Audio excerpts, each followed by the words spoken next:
என்னடா ஏன் கப்பலுக்கு வந்த மாதிரி உட்கார்ந்திருக்க? ஏய், என்ன ஆச்சுங்க? ஏய், என்ன நடக்குதுங்க? என்ன உங்களுக்குள்ள ஏதாவது சண்டையா? உனக்காக தான் வெயிட்டிங். ஆமா, இந்த Dress எல்லாம் பார்க்க நல்லாவா இருக்கு? உனக்கு பிடிச்சதால தான் எல்லாத்தையும் வாங்கி வச்சிருக்க. என்னதான் பிடிச்சதோ. எனக்கு இந்த Dress எல்லாம் ஒன்றும் சுத்தமா பிடிக்கல. நான் இந்த மாதிரி Dress மாடர்ன் ட்ரெஸ்லாம் போட போறதுல ஐம் கோயிங் டு சேஞ்ச். டோட்டலா மாற போறேன். கண்ணுக்கு லட்சணமா அழகா புடவை கட்டலான்னு இருக்கேன். நான் புடவையில அழகா இருப்பேனா? மது நீ சொல்லு. ஏம்மா, நீ மாடர்ன் ட்ரெஸ் மாட்டுறதுனாலும் மாட்டு, புடவை கட்டுறதுனாலும் கட்டு, இல்லைன்னா ஆம்பளைங்க மாதிரி வேஷ்டி கட்டுறதுனாலும் கட்டிக்க. அதை பத்தி எனக்கு எந்த கவலையும் கிடையாது. என்ன ஆளை விடுத்தாயே. இப்படி சொல்லிட்டு போனா என்ன அர்த்தம்? நீங்க பாரு, நீ நாளைக்கு நீ என்னோட வா. எங்க? எதுக்கு? குல்ஃபி விக்கிறதுக்கு தெரு தெருவா வரியா? கேள்வி கேக்குற பாரு. நாளைக்கு என்னோட கடைக்கு வா. உனக்கு பிடிச்ச மாதிரி அழகா என்ன கலர் பிடிக்குமோ, என்ன டிசைன் பிடிக்குமோ அந்த மாதிரி ஒரு புடவை எடுத்து கொடு, நான் கட்டிக்கிறேன். வாட்? வர்ற ஆத்திரத்துக்கு ஒண்ணு அப்படியே என்ன வேலை இல்லாதவன் நினைச்சிட்டு இருக்கியா? இங்க பாரு, உன்னுடைய பர்சனல் ஒர்க்குள்ள தேவையில்லாம என்ன இழுக்காத. இவ்வளவு பெரிய டார்ச்சர். நான் என்ன கேட்டுட்டேன்? டார்ச்சர் அது இதுன்னு சொல்ற? உனக்கு பிடிச்ச கலர்ல Dress எடுக்கலாம் தானே சொன்னேன். எனக்கு பிடிக்காத கலர்லயே நீ வாங்கி கட்டிக்க. எனக்கு அதை பத்தி எல்லாம் எந்த கவலையும் இல்ல. புரியுதா? என்னடா இது? ஏன் கடவுளை என்ன போட்டு இப்படி கொடுமைப்படுத்துறீங்க பாரு. இதுக்கு மேல என்ன போட்டு படுத்துனா நான் எங்கேயாவது வீட்டை விட்டு ஓடி போயிடும் சொல்றேன். வீட்டை விட்டு ஓடி போவேன். அதுக்கு முன்னாடி இந்த வீட்டையே நான் ரெண்டாக்குவேன். பரவாயில்லையா? நீ என்ன வேணாலும் பண்ணிக்க. எனக்கு அதை பத்தி கவலை கிடையாது. என்ன ஆளை விடு. அப்படி யாராவது ஒருத்தர் உன் கூட வந்துதான் உனக்கு துணிமணி எடுக்கணும்னா அந்த இருக்காரு அவங்க அருமை அண்ணன், அவரை கூட்டு போ. டேய், நாளைக்கு நான் தாண்டா உன்னை எஸ்பிஎஸ் ஃபிலிம்ஸ் கூட்டு போனோம். நம்ம ரெண்டு பேருக்குமே வேலை இருக்கு. மறந்துட்டியா நீ? அத உன்னுடைய அருமை தங்கச்சிக்கு நீயே புரியவை. பரவாயில்ல, அவர் சொல்ற ஐடியாவும் கரெக்டா தான் இருக்கு. அண்ணா, நீங்க என் கூட வாங்க, நம்ம 2 பேர் போலாம். உனக்கு பிடிச்ச கலர் டிசைன்லாம் அவருக்கு தெரியல, அவர் எனக்கு செலக்ட் பண்ணி கொடுப்பாரு. இல்ல மாதேவி, நாளைக்கு ஒரு முக்கியமான மீட்டிங். நானும் மதனும் தான் ப்ரொடியூசரை பார்க்க போனோம். டேய், நாளைக்கு நான் தானே உன்னை கூட்டு போனோம். இந்த பாரு, உங்க புருஷன் முன்னாடி சண்டைக்குள்ள என்னடா எழுதுறீங்க? இன்னொரு தடவை என்ன இவளைய புருஷன் முன்னாடி சொன்னா அடிச்சு பல்லல உடைச்சிடுறேன் ராஸ்கல். ஆமாமா, பெரிய ப்ரொடியூசர், பொல்லாத ப்ரொடியூசர். பணம் இருந்தா நானும் தான் ப்ரொடியூஸ் பண்ணுவேன். என்ன இதெல்லாம் தொப்பலா மேட்டர். அண்ணன் நீங்களே வாங்கனா, நம்ம 2 பேர் போலாம். இல்ல மாதேவி, இவனே கூட்டு போய். டேய் இத பாரு இந்த பூனையை என் மடியில கட்டி விடாத. நீயே போய் தாராளமா என்ன செலக்ட் பண்ணுவோ செலக்ட் பண்ணி கொடுத்துட்டு எப்ப வர முடியுமோ வா. ஒரு 5-10 நிமிஷம் லேட் ஆனாலும் பரவாயில்ல, நான் ப்ரொடியூசர் கிட்ட சொல்லிக்கிறேன். டேய், அப்புறம் என்ன, 5-10 நிமிஷம் லேட் ஆனா பரவாயில்லன்னு அவரே தான் சொல்றாரு. அப்ப நீங்க ஒண்ணு பண்ணுங்கண்ணே, நீங்க ஒரு 8 மணிக்கு நம்ம இங்க இருந்து கிளம்பினோம்னா ரிட்டர்ன் பர்ச்சேஸ் முடிச்சுட்டு 10 மணிக்கெல்லாம் வந்துடலாம். முடியாதுன்னு சொன்னா விடவா போறீங்க? வரேன். அப்ப சரி, காலையில 6:30 ஷார்ப்பா இங்க வந்துட்டீங்கன்னா 8 மணிக்கு கிளம்பிடலாம். போகும்போது நம்ம பைக்ல போயிடலாம். ரிட்டர்ன் வேணா நான் ஆட்டோல வந்துக்கிறேன், நீங்க அவரோட எங்க வேணா போங்க. அப்புறம் நான் புடவை கட்டுறது அவருக்கு பிடிக்குமா பிடிக்காதான்னு கொஞ்சம் கேட்டு சொல்லுங்க. இது நேரடியாவே அவன் கதிரை விழுந்துருச்சு. எதா இருந்தாலும் நீங்க 2 பேரும் மட்டுமே பேசிக்கங்க. தயவு செஞ்சு என்ன ஆள விடுங்க. உங்களை கெஞ்சி கேட்டுக்கிறேன். தேவி, ஆக்சுவலா பொண்ணுங்க சாரி கட்டுறதா எனக்கு ரொம்ப பிடிக்கும். அப்படியா? ஐடியா கொடுத்ததுக்கு ரொம்ப தேங்க்ஸ். ஏண்டா டேய், நான் ஒரு ப்ரொடக்ஷன் மேனேஜர்ரா. என்ன காஸ்டியூமர் ஆக்கிட்டீங்கல்ல, நல்லா வருவீங்கடா, நல்லா வருவீங்க. கிளம்புறா போடா. நம்ம தியாகம்லாம் இவனுக்கு எங்க புரிய போகுது? இந்த பாருமா, தயவு செஞ்சு மறந்துடாதீங்க. காலைல 8 மணிக்கு புறப்படுறோம், 10:30 மணிக்கு தான் திரும்பி வந்துடுறோம். நீங்க எங்க கொஞ்சம் லேட் பண்ணாலும் என் பொழப்பு நாரிடுமா? ஐயோ, எனக்கு என் அண்ணனோட பொழப்பு தான் முக்கியம், அவரோட லைஃப் தான் முக்கியம். நான் ஷார்ப்பா கிளம்பி ரெடியா இருப்பேன், நீங்களும் ஷார்ப்பா வந்துருங்க, போயிட்டு வந்துடலாம். நான் அதுல எந்த மாற்றமும் இல்ல. நான் லைஃப்ல காம்ப்ரமைஸ்ங்கிறது சுத்தமா பண்ண மாட்டேன். ஆனா இப்பதான் முதல் முறையா ஒருத்தருக்காக லைஃப்ல என்னென்னமோ காம்ப்ரமைஸ் எல்லாம் பண்றேன். அது சில பேருக்கு புரிஞ்சா சரி. நான் முடிவா இருக்கேன், அந்த முடிவுல இருந்து எந்த மாற்றமும் இல்ல.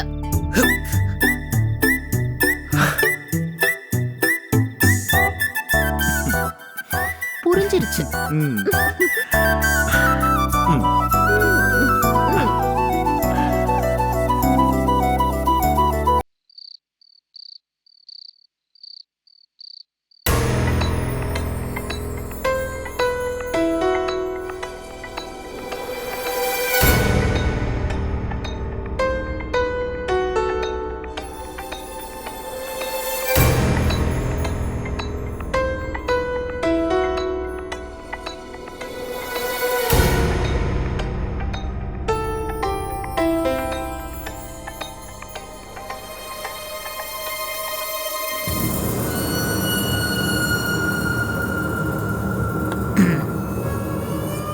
இப்பெல்லாம் நீங்கள் லிமிட்டை தாண்டி குடிக்கிறீங்க நடராஜன் சார். நான் எவ்வளோ குடிப்பேன், என் லிமிட் என்னன்னு தெரியுமா? இதெல்லாம் ஒன்றும் இல்லை சார், என் லெவலே வேறு. அதுவும் இல்லாமல் உள்ளே அப்படியே புகைஞ்சிட்டு இருக்கு சார். நான் என்ன செய்யறது? இதை தவிர எனக்கு வேறு என்ன ஆறுதல் இருக்குது சொல்லுங்கள்.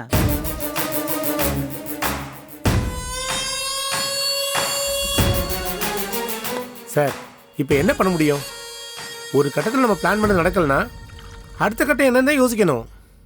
அதுக்காக இப்படி ஒரேடியாக குடிச்சா சரியாயிடுமா? குடிப்பேன், குடிச்சா ஆகணும். அப்போ தான் என் மைண்டு கரெக்டாக வேலை செய்யும் சார். என்ன உலகம் சார் இது? என்ன மனுஷனுங்க? நாய்க்கு ட்ரைனிங் கொடுக்குற மாதிரி ட்ரைனிங் கொடுத்து வளர்த்துருக்குறேன். ஆனால் இப்படி அடியோடு மாறிட்டாங்க பார்த்தீங்களா? மனுஷங்கன்னா மாறதானே சார் செய்வாங்க. மனுஷங்க மாறலாம் சார், ஆனால் சந்தோஷம் தேவி மாறவே கூடாது. மாறுறதுக்கு அப்படி வளர்த்துதான் சந்தோஷம் விடுங்க. இந்த தேவி அவ கூட இப்படி மாறுவான்னு நினச்சி கூட பார்க்கல சார். ஃபர்ஸ்ட் நைட் முடிச்சிடுச்சான் சார். யாருக்கு சார்? தேவிகா? பின்ன பக்கத்து வீட்டு போன பற்றியா பேசுதான் சார். உங்களுக்கே எவ்வளோ ஷாக்காக இருக்குது, எனக்கு எவ்வளோ ஷாக்காக இருக்கும்னு நினச்சி பாருங்க சார். எப்போ சார் நடந்தது? சாந்தி முகூர்த்தம் நடந்த நேரம் ரொம்ப நல்ல நேரமாக காலமாக செக் பண்ணுறதா கேட்குறீங்களா? போங்க சார். அவங்க 2 பேரும் ஆளுக்கு ஒரு ரூட்டில் செட்டில் ஆகுது நினச்சா தான் என் மனசுக்கு ரொம்ப வருத்தமாக இருக்குது, தாங்க முடியல. இப்போ என்ன சார் பண்ண போகிறீங்க? முடிஞ்ச கதையே தோண்டி எடுத்து தொடரும் போடுறோன்னா, இந்த கதை இப்போ தான் டெவலப் ஆயிருக்கு, அதுக்குள்ளே சுபம் போட விட்டுருவேண்ணா. இதுக்கு மேலே என்ன சார் பண்ண முடியும்? இதுதான் உங்களுக்கும் எனக்கும் இருக்கிற வித்தியாசம். நான் யார்? நடராஜன். நீங்களாம் நடந்து போன விஷயத்த நினச்சி ஐயோ இப்படி முடிஞ்சு போச்சுன்னு நினச்சே மிச்சம் இருக்கிற லைஃப்லாம் ஓட்டுவீங்க. என்னை பொறுத்த வரைக்கும் முடிஞ்சு போன கதையாக இருந்தாலும் முடிவை மாற்றி அமைக்க முடியுமான்னு யோசிச்சுட்டே இருப்பேன். யார் வேணால் என்ன கதை வேணால் எழுதட்டும் சார், கிளைமேக்ஸ் நான் எழுதுறது தான். நான் எழுதுகிற கிளைமேக்ஸை அவனாலையும் மாற்றி எழுத முடியாது.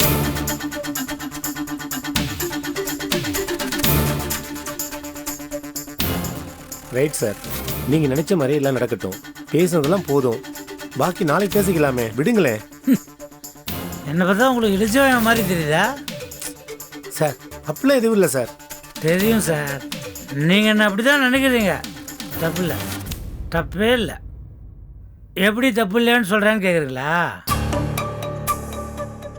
நானும் என்னமோ உங்ககிட்ட நான் பெரிய ராஜதந்திரி, மலையை அப்படியே புரட்டி போட்டுருவேன்னு பில்டப் கொடுத்துட்டே இருக்கிறேன். ஆனால் என்னுடைய பிளான் எல்லாம் ஃப்ளாப் ஆகிட்டே இருக்கு சார். அப்போ எப்படி நினைப்பீங்க? இப்படி தான் நினைப்பீங்க. It's okay. நீங்கள் நினச்சிக்கோங்க சார், நோ ப்ராப்ளம்.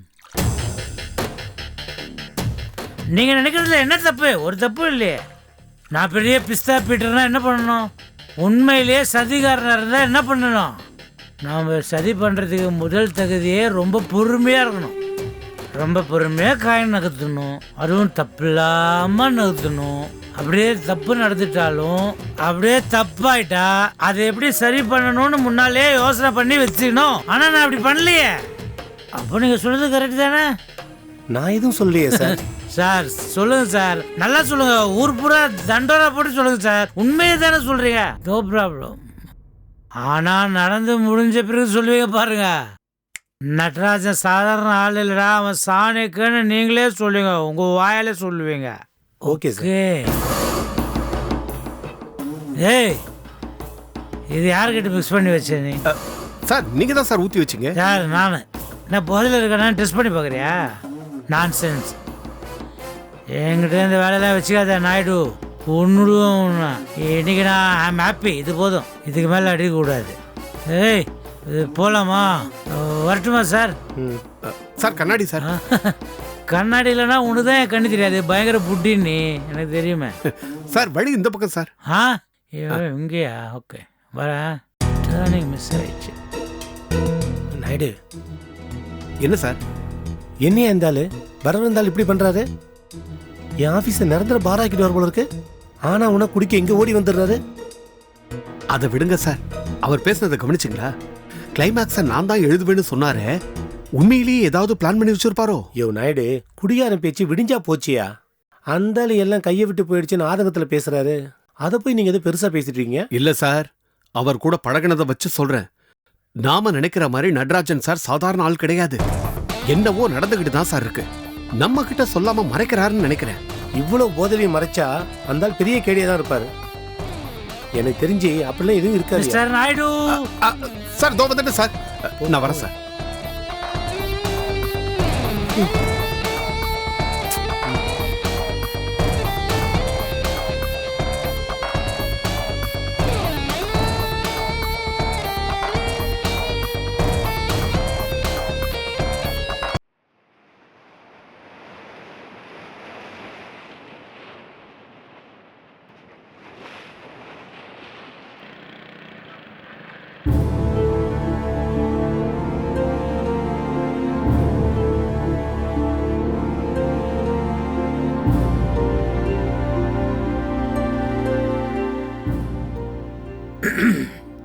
சாரி அண்ணே, பிஸியாக இருக்கீங்க போல் இருக்கு. நான் வேணா அப்புறமா வரேன். அதெல்லாம் ஒன்றும் இல்லைடா, நத்திங் இம்பார்ட்டன்ட். உட்காரு. நான் உங்ககிட்ட ஒரு முக்கியமான விஷயம் பேசணும்னு. நானும் உங்ககிட்ட பேசணும். உட்காரு.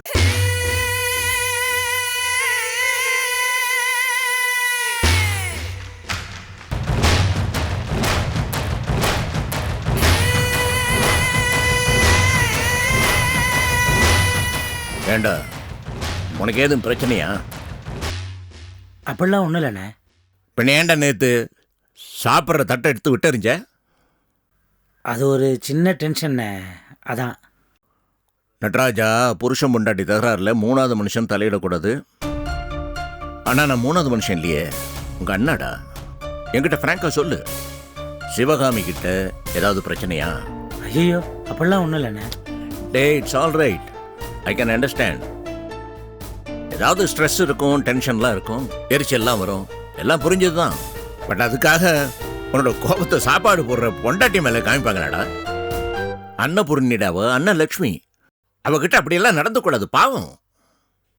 இல்லைண்ணே, இது ஒரு சொன்னேண்ணே, ஒரு சின்ன டென்ஷன், அவ்வளோதாண்ணே.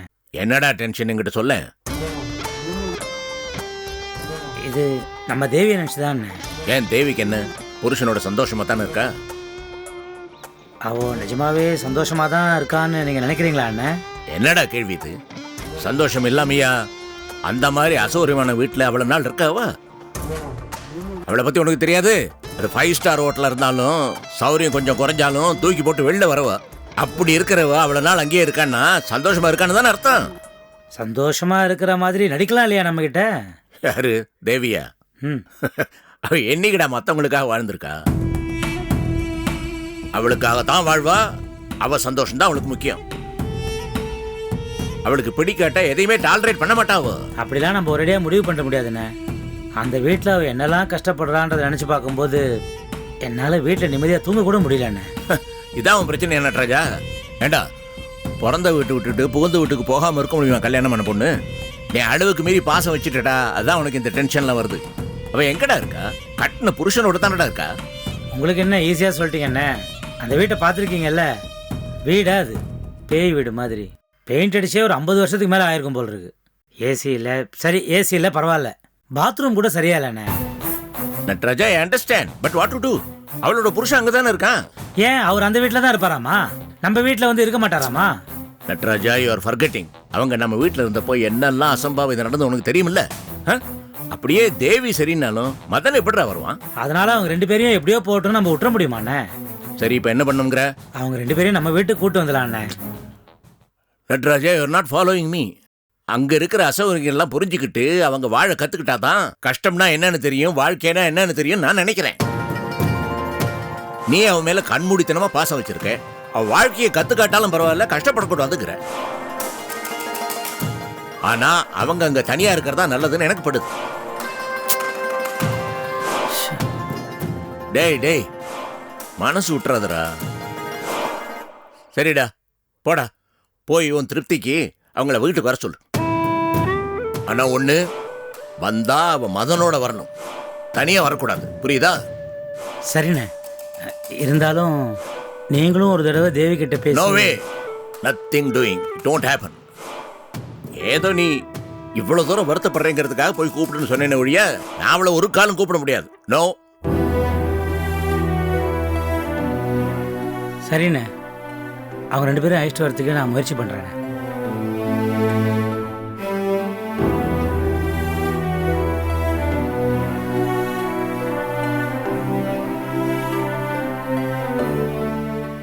என்ன சார், பெரியவர் கூட்டிட்டு வரேன்னு சொல்லிட்டாரா? சும்மா ஒரு ட்ராமா ப்ளே பண்ணால் போய் அழைச்சிட்டு வந்துடுவாருன்னு பார்த்தேன். அவர் எதுக்கும் பிடி கொடுக்க மாட்டேங்கிறாரு. பாலை நம்ம கோர்ட்லேயே தள்ளுறாரு. சார், நீங்க கூப்பிட்டு தான் தேவி வரமாட்டேன்னு சொல்லிட்டாங்களே, இப்போ என்ன சார் பண்ண போறீங்க? இன்னும் ஒரே ஒரு ஆயுதம் இருக்கு, அதையும் யூஸ் பண்ணி பார்த்துட வேண்டியதுதான். என்ன ஆயுதம் சார் அது?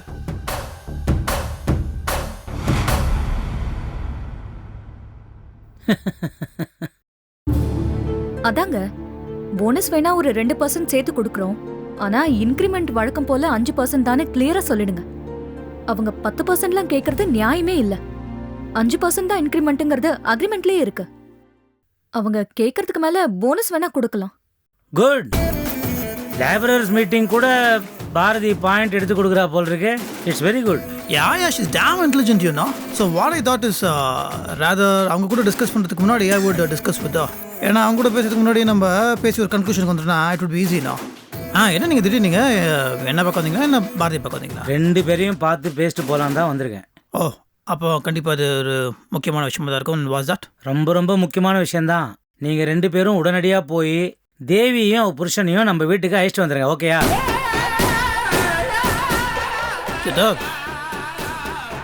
வாய் ஆல் ஆஃப் அ சடன் திடீர்னு இப்படி சொல்கிறீங்க? திடீர்னு நிறுத்த முடியலாம் இல்லை. இப்போ தான் அண்ணன்கிட்டையும் டிஸ்கஸ் பண்ணேன். அண்ணனும் ஓகே சொல்லிட்டாரு. பாவம் தேவி அந்த வீட்டில் கஷ்டப்படுறத நினச்சா எனக்கு நைட்லாம் தூக்கமே வர மாட்டேங்குது சந்தோஷ். அவள் எதுக்குடா அந்த ஓட்ட வீட்டில் போய் இருந்து கஷ்டப்படணும்?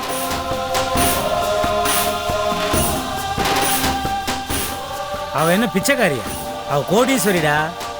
அவள் அந்த வீட்டிலலாம் இருக்கக்கூடாது. நீங்கள் 2 பேரும் சட்டுப்பட்டுன்னு போயிட்டு அவளை நம்ம வீட்டுக்கு அழைச்சிட்டு வர வழியை பாருங்க. ஏன் மாமா, புடிச்சு போனதுனால தானே நம்ம தேவி அங்க இருக்கா. இப்ப போய் நம்ம வீட்டுக்கு வான்னு கூப்பிட்டு அவங்கள எதுக்கு டிஸ்டர்ப் பண்ணணும்? பாரதி, பெரியவங்க ஏதாவது ஒரு விஷயம் சொன்னா அதுல ஒரு அர்த்தம் இருக்குன்றதை நீ முதல்ல புரிஞ்சுக்கணும். நான் எதுக்காக இப்படி சொல்றேன்? இப்போ உன்ன மாதிரி ஒரு சாதாரண ஒரு ஒண்டு குடித்தனத்துல இருந்துட்டு எங்க வீடு மாதிரி ஒரு பெரிய பங்களாக்கு வாழ வந்தா அது விஷயம் வேற. ஆனா எங்க வீடு மாதிரி ஒரு வீட்டில் பிறந்துட்டு உங்க வீடு மாதிரி ஒரு சின்ன வீட்டில் போய் வாழணும்னா அது ரொம்ப ரொம்ப ரொம்ப கஷ்டமா? தேவி என்ன பிச்சைக்காரியா?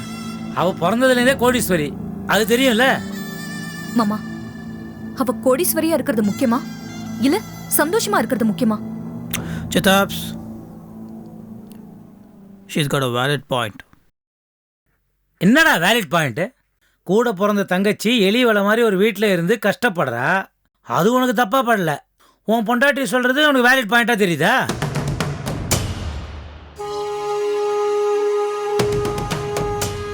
ஏன் கோடீஸ்வரியா இருந்தா சந்தோஷமா இருக்க முடியாதா? அவ நம்ம வீட்டிலே சந்தோஷமா இருந்துட்டு போறா, அவ்வளவுதானே? ஏமா பாரதி, தேவி நம்ம வீட்டுக்கு வருதுல உனக்கு ஏதாவது பிரச்சனையா? எனக்கு என்ன மாமா பிரச்சனை? இல்ல, தேவி இங்க வர வேணான்னு நீ சொல்றது, தேவி இங்க வந்தா உனக்கு ஏதோ பிரச்சனையோ அவங்க வரத நீ விரும்பலையோன்னு எனக்கு தோணுது. அதனால தான் கேட்குறேன்.